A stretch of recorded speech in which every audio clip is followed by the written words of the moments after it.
Hello and thanks for watching our newest pad video. Today we're doing a video just trying to elaborate a little bit on what our typical brake job consists of. So this is a 2019 BMW X3.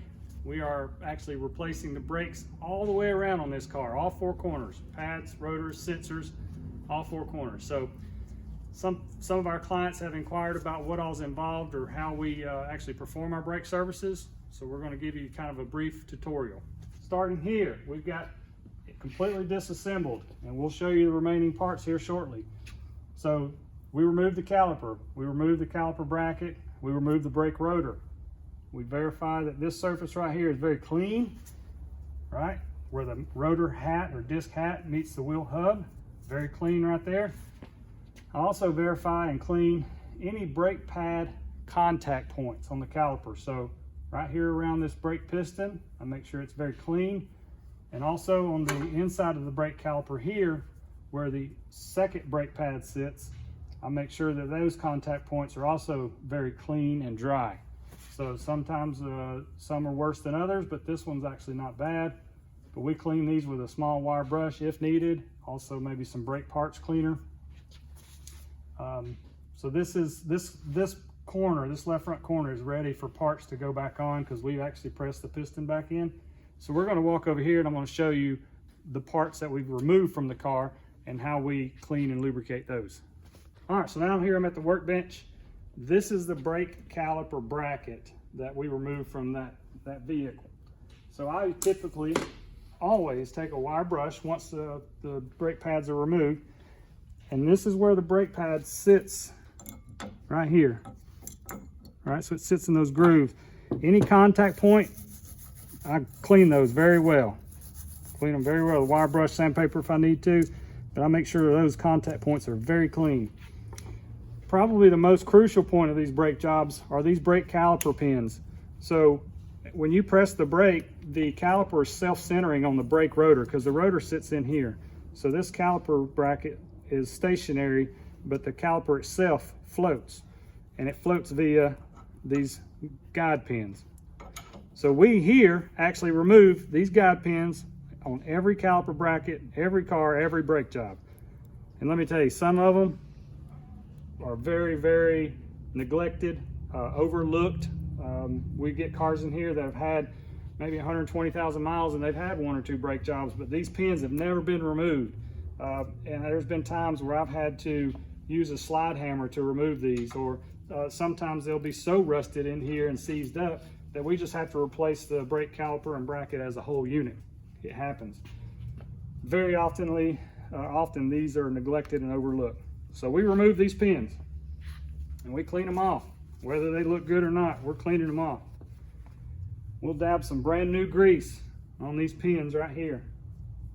We'll put the protective boot back on, just like this, and we'll make sure that the sleeve inside there is all clean as well and well lubricated with new grease, and we just put it back in there. And these should freely move back and forth just like that. That's the way they should. They should rotate and move back and forth. That's the way they should perform. If you get if you're doing a brake job yourself and these pins won't move out, they're seized in there, so have to deal with that. All right, so we're real picky about our products too that we put on the car as far as parts, pads and rotors. These particular brake pads, all and rotors, everything here came from our local BMW dealer. Strangely, those BMW brake pads, this is the one that came off the front of the car. They are manufactured, it's BMW, Techstar. Techstar is a very good product. We use a lot of their products. They make fantastic brake pads and rotors. But you can see the face of the brake pad and the wear sensor. This is the wear sensor. See, it's been making contact with the face of the rotor, causing the brake pad wear message to come on in the instrument panel. So this is why we're replacing these brake pads.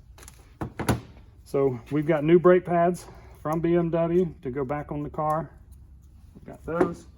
We've also got new wear sensors. Every time we do a brake job, whether I can salvage this brake pad wear sensor or not, I'm not interested. Like, I don't even want to chance it. So we have new wear sensors. There's one for the front and one for the rear. Just one for the front and one for the rear. We have both of those right here. And here's our brand new brake disc that's going on the car. So these are coated. It's a rust preventative coating. Very nice looking. There again, these are from BMW Group, 2019 BMW X3. So these are the rotors we're putting on the car. And in my opinion, you're going to ask 10 mechanics and you're going to get 10 different opinions.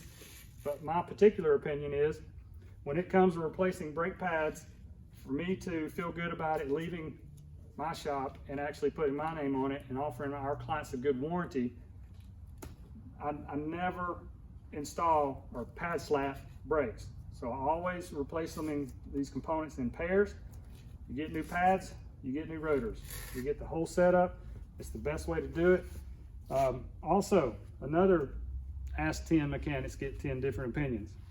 My experience, I have disassembled brakes where these contact points on the brake caliper bracket as well as the brake caliper. I've seen a lot of guys, they'll just dab grease, you know, or sometimes more than dab grease, they'll just pile grease into these contact points to prevent squeaking or squealing, I guess, brake noise. My experience, not one brake job ever on any car have I ever greased these contact points, and I don't know, maybe I could count on one hand my entire career how many I've had come back with a squealing noise because of lack of lubrication here. So my preference is, and the way I find them most of the time, is you just keep these clean. When you're doing a brake job, we clean these. We do not lubricate them because if you could look on this brake pad itself, look, it comes, if I can point this out, but these are like stainless shims. See, it's on the top contact point and the bottom contact point. This is all one piece. All right, so this go in there, just like that. That's the way the brake pad sits. So if you notice, that stainless shim is a barrier or a contact between the pad itself and the bracket on the top and bottom. All right. So this hard brake pad backing, so as you can see, this shim, it's the barrier, it's the noise reducer between the bracket and the brake pad backing. So pull another one up here. So this hard brake pad backing does not make direct contact with the bracket. It's silenced or shimmed by this little stainless tab. This is what does the job of keeping these brakes from being noisy, not piling in a bunch of grease.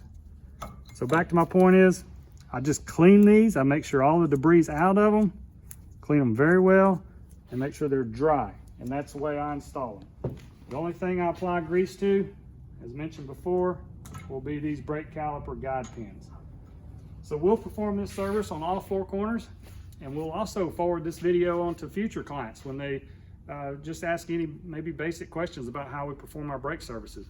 But anyway, I hope this is very helpful to you. I hope this is helpful and beneficial to our client. And thank you for watching our pad videos. We'll see you on the next one.